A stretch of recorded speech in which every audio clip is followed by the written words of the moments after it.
Have a seat. Thank you very much. Let me start off with two words. Made in America. Made in America. And that's not hyperbole. I'm not joking about that, as you know. And I want to say up front, and the management here understands, and I'm proud of them, I'm a union guy. And I tell you what, I made it real clear to everybody, whether speaking to the National Chamber of Commerce or the Business Roundtable, the reason I'm the most pro-union president in American history is because you're the single best workers in the world. Not a joke. You know, a lot of people think that you just show up and you got a job. How about those 3, 4, 5 years sometimes of apprentice work that you're about getting full, it's like going back to school. And so what I've seen happen now is they're figuring out, everybody's figuring out that the supply chain and only on-time purchases is a big problem. Now we're figuring it out. If it's made in America, we're going to invent it in America, it's made in America.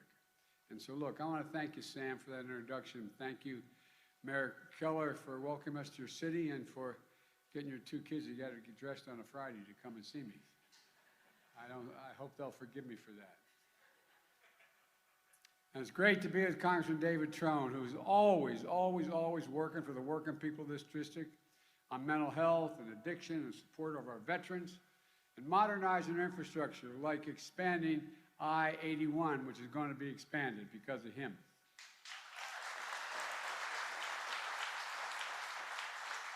I want to commend the terrific leaders who couldn't be here today. Steny Hoyer, who leads the Democrats in the House, and Senators Cardin and Van Hollen, who are close and dear friends. And look, I want to thank Donna Edwards of Maryland's State Federation of Labor and all the proud members of the United Auto Workers here today. This is National Manufacturing Day, and this is starting to mean something again. National Manufacturing Day. When we celebrate workers, we're the backbone of the economy of this country, not a joke. Where is it written that it says America can't be the leading manufacturer in the world again? Where is that written?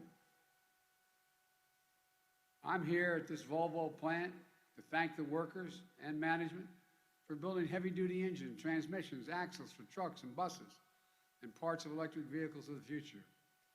And like the United Steelworkers at the cement plant here in Hagerstown, we're manufacturing cleaner cement for our nation's roads and highways. People don't even realize how much cement, the way it's made, causes environmental problems. The older, dirty cement accounts for 7% of global emissions. Well, guess what? Clean cement makes a gigantic difference. And like all the workers I met yesterday at the IBM plant in Poughkeepsie, New York, where they're investing $20 billion in manufacturing advanced quantum computers here in the United States again, here in the United States. And the workers in Syracuse, where the company Micron is investing $100 billion to manufacture computer chips, the biggest investment of its kind in America, biggest investment ever in the world. And we all know it's been 4 or 5 years in this country, the last 4 or 5, a lot of things have been tough for people. A lot of things have been tough, and they're still tough for many. There's also a bright spot where America is reasserting its power, where Americans are reasserting themselves. Where is it written, as I said, that America can't lead the world in manufacturing again? We've already created over 628 or 38,000 manufacturing jobs just since I've been president, because we're making it happen right here in America. Companies are investing in America, and we're all making sure government delivers. The infrastructure law, the CHIPS and Science Act. I don't know about you, but as my dad used to say, people just are worrying about putting 3 squares on the table every day and not having to deal with all the politics that are going on and so who should know the names of these pieces of legislation. But we made historic government investment in America and spurring incredible private sector investment in America. If I could divert for just a second, we had a piece of legislation led by your congressman that in fact says that we're going to invest $368 billion in dealing with the environment. Well, a major article in a major publication yesterday from the industry. That's generating $1.7 billion in investment. Because guess what? We give a tax credit to somebody, and guess what? Companies want to build that product because it's going $1.7 billion, meaning literally hundreds of thousands of new jobs. Not a joke, not a joke. All across America, we're proving Made in America isn't just a slogan, it's a reality. We're proving that our best days are ahead of us, not behind us. Just look at today's jobs report. Our economy created 263,000 jobs last month. That's 10 million jobs since I've come into office. That's the fastest job growth at any point of any president in all American history. Historic progress. The unemployment rate remains at a historic low, 3.5% unemployment. That includes the lowest unemployment among Hispanic Americans ever in the history of this country. The second lowest employment among black teenagers ever. And this recovery has been the fastest increase of people re-entering the workforce of any modern economic recovery. But there's something else. Our job market continues to show resilience as we navigate through this economic transition we're in.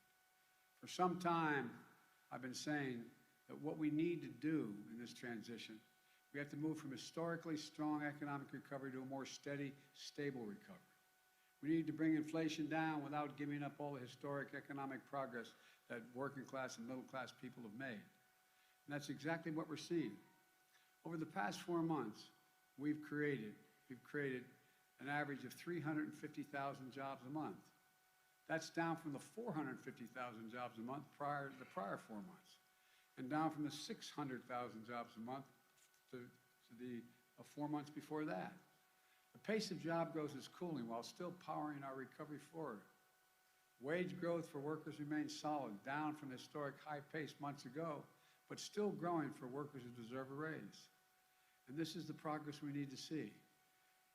In the short term, a transition to a more stable growth that continues to deliver for workers and families while bringing inflation down. In the long term, the economy built on a firmer foundation. We still have a lot of work to do, but we're building a different economy than before. A better one, a stronger one, not trickle-down economy. That never helped my family very much in Claymont, trickle down. This is an economy built on building from the middle out and the bottom up, not from the top down. And when that happens, everyone does well. The poor have a ladder up, the middle class do well, and the wealthy do very well. They're not hurt at all. That's an economic vision I offered to America when I ran, and I'm pushing on. And that's what I want to talk about today, and how our Republican colleagues have a very different view. And I know many of you are probably Republicans, but many of my Republican friends are basically arguing that good news for the economy is bad news for America. As if they're rooting for fewer jobs and lower wages. It's all part of this trickle-down mentality that says it doesn't matter what's happening on Main Street. What really matters is what's happening on Wall Street. If Wall Street's doing well, everybody's doing well. Well, I noticed that the previous 4 years, we weren't doing that well. Wall Street was doing well, and then that took a tumble. That's not my plan. We can continue to grow our economy in a stable and sustainable way. We can build on an economy that works for everyone. Today, we're going to do something that our Republican colleagues in the Congress don't want us to do. They love to attack the Democrats. They say for what we've done. But they really don't want to see what their plan is. I doubt any of you can tell me what the Republican re-election plan is this time out. What's their platform if they take control of Congress? Let's start with inflation. Let me tell you how I think about it. I think about it the way my dad used to talk about it. My dad was a well-read guy. His greatest regret, he never went to college, had to leave Scranton because when coal died, everything died with it, and we moved down to Claymont, Delaware, a little steel town at the time. But it's the way most people at home deal with these things. You talk about around the kitchen table. Do we have enough money to cover all the bills for the month and all the necessities that aren't regular bills? And if we do that, do we have a little bit of breathing room, my dad used to say. Just a little bit of breathing room after that's done. We don't have to worry. Well, that's what we're trying to do. give families a little bit of breathing room. And that's what we've done. We passed the Inflation Reduction Act, which the name doesn't matter a lot to people, but it's going to give Medicare, which a lot of us have been fighting for, the power to negotiate lower prescription drug prices. We pay the highest drug prices of any developed nation in the world. It's going to limit out-of-pocket costs for people on Medicare, no matter what their drug. As you know, some who have cancer, their drug costs are $14,000, $15,000 a year, literally, for the drugs they need. Well, prescription drugs for seniors cannot exceed $2,000 a year, even if it's $10,000, $20,000, $30,000 that they owe. It can't exceed $2,000 a year. It's going to cap the cost of insulin for seniors on Medicare to $35 a month instead of 30 times that. How many of you know somebody who has type 2 diabetes and needs that insulin?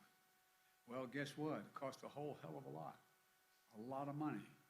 It costs a lot of money for children. I was in Virginia not long ago, and a woman stood up and said, I have 2 kids with type 2 diabetes, and we have to split them. We have to break up what we have. We don't have enough money because they didn't have the insurance. They weren't covered.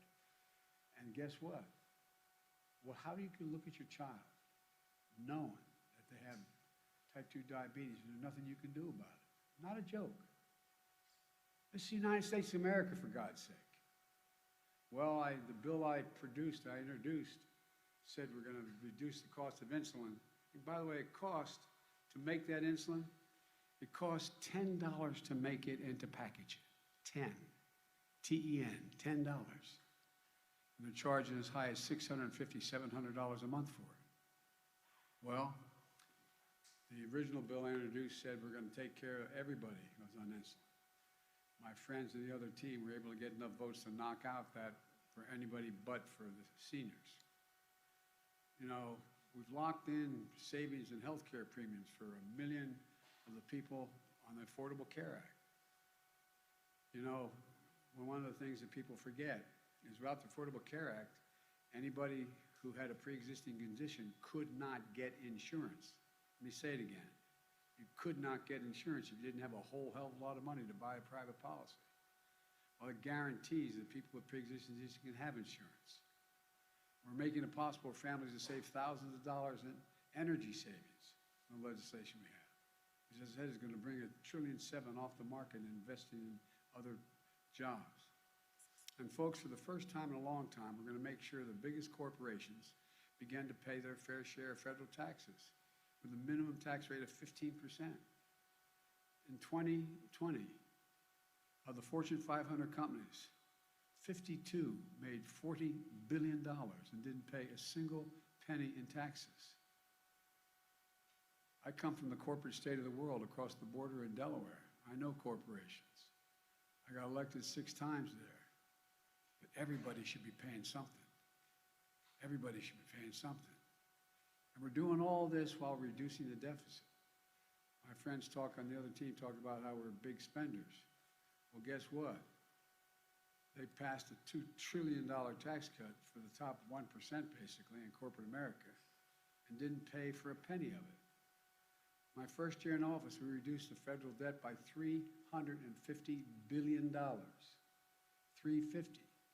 And this year, we're reducing it by more than $1 trillion while we're doing all the things we're doing. And allowing Medicare to negotiate drug prices is going to reduce it over the next 10 years, another $300 billion over the next decade. Every single Democrat voted for the Inflation Reduction Act, and every single Republican voted against it. Not only that, they're telling us that the #1 priority is to repeal, if they win, they're saying they're going to repeal the Inflation Reduction Act if they gain control of the Congress.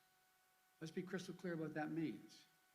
Republicans take control of the Congress means the power we just gave Medicare to negotiate drug prices goes away, gone. Prices go back up. If Republicans take control of the Congress, the $2,000 cap on prescription drug costs we just passed goes away, gone. If they take back the control of the Congress, the $35 a month cap on insulin for folks on Medicare we just passed goes away, gone. The savings on health care premiums we just got for 1 million Americans for Affordable Care Act, gone. And of course, it's not just the Inflation Reduction Act they want to get rid of, they still want to get rid of the Affordable Care Act. That means an end to protection for millions of people with pre-existing conditions who rely on the Affordable Care Act. Gone. Now, when it comes to taxes, if Republicans get their way, they're going to get rid of the corporate minimum tax. I'm not talking about getting rid of your taxes, but the corporate minimum tax. The biggest corporations can go back to paying zero in federal income tax. These are facts. Check them out. And folks, it's not just the Inflation Reduction Act. They're coming after your Social Security and Medicare as well. I know that sounds bizarre, but look it up. Senator in charge of electing Republicans in the U.S. Senate this year has proposed a plan to put Social Security and Medicare on the chopping block every 5 years. That means every 5 years, Congress is going to have to vote to either cut, reduce, completely eliminate, or vote for Medicare and Social Security again. What do you think is going to happen? What do you think? But that's not enough. You've been paying into Social Security and Medicare since you started working when you were 16 years old. And then there's a senator from Wisconsin, Ron Johnson. He thinks waiting 5 years is too long. And he says Social Security and Medicare should be in the chopping block every single year. If Congress doesn't vote to keep it, it goes away. Affirmative vote to keep it. You know the games that can be played in Congress, from everything from the dealing with needing 60 votes in the Senate and so on. It's not just Social Security and Medicare. He wants to put everything on the federal budget. Veterans benefits would have to come up every single year. It's not just this morning. I saw there's a report. You guys can, as they say, as my grandkids say, Google it. But a report that came out, CNN, it says, Republicans call Biden infrastructure program socialism. And then they ask for the money. And it goes through all of Republicans, the most conservative Republicans, who call it socialism, and how they're asking for it. A guy named Paul Gosar, he's written 3 separate letters to the administration asking for projects in his district. He says it enhanced the quality of life, that ease congestion, boost the economy. Voted against it, says it's all socialism. Go down the list. Kentucky Representative Andy Barr, the biggest socialist agenda. 3 different projects he wants, citing the importance of the safety and growth of his district. Rand Paul, I can go down the list, look it up. Socialism. I didn't know there were that many socialist Republicans. Think about it. I'm serious. Let's get serious about taking care of ordinary people, regular people like I grew up. Folks, look, you can't make this stuff up. You got to say, and I got to say, I was surprised to see so many socialists in the Republican caucus. And folks, here's the bottom line. If Republicans take control of the Congress, these historic victories we just won for the American people are going to be taken away. Every kitchen table cost is going to go up, not down. And I realize costs are going up on food, and I was able to bring gasoline down well over $1.60, but it's inching up because of what the Russians and the Saudis just did. I'm not finished with that yet. The cost of your prescription drugs and health care, energy, they'll all go up. Your protection of pre-existing conditions are taken away. Your Social Security and Medicare are going to be in the chopping block. But they don't want you to know that. They're not campaigning on it, but that's what they are saying. That's the documents they're sending out. Folks, when it comes to the next Congress, this isn't a referendum. It's a choice. It's a choice between 2 very different ways of looking at the economy. You got over 200 and some people in the Congress who still think the last election wasn't fair, that it was stolen. I stole the election. Even though every major Republican judge in the Supreme Court said, no, there's no evidence of any of that. None. But I stole the election. Folks, you know, we talk about democracy, whether it's at risk. Well, democracy is at risk in most places when the only definition of whether you win, you either have to win the election or it's been stolen. When in fact you have, in fact you're in a situation where, you know, a group of people attack the Capitol like we've never seen, smash down the doors, go after people, 3 cops end up dying, so on and so forth. and they're referred to as patriots? Patriots? That's democracy? Well, look, there's different ways of looking at our country. One is to view it from Park Avenue, which says helps the very wealthy and maybe it'll trickle down to everyone else. If Park Avenue is doing well, we're all doing well. The other view is from Scranton, Pennsylvania, where I grew up, or view it here in Hagerstown. The belief that the backbone of America, the people who get up every single morning and go to work and break their necks and making a living, the working class and the middle class, that's who built this country. And by the way, the middle class built America, and unions built the middle class. For real.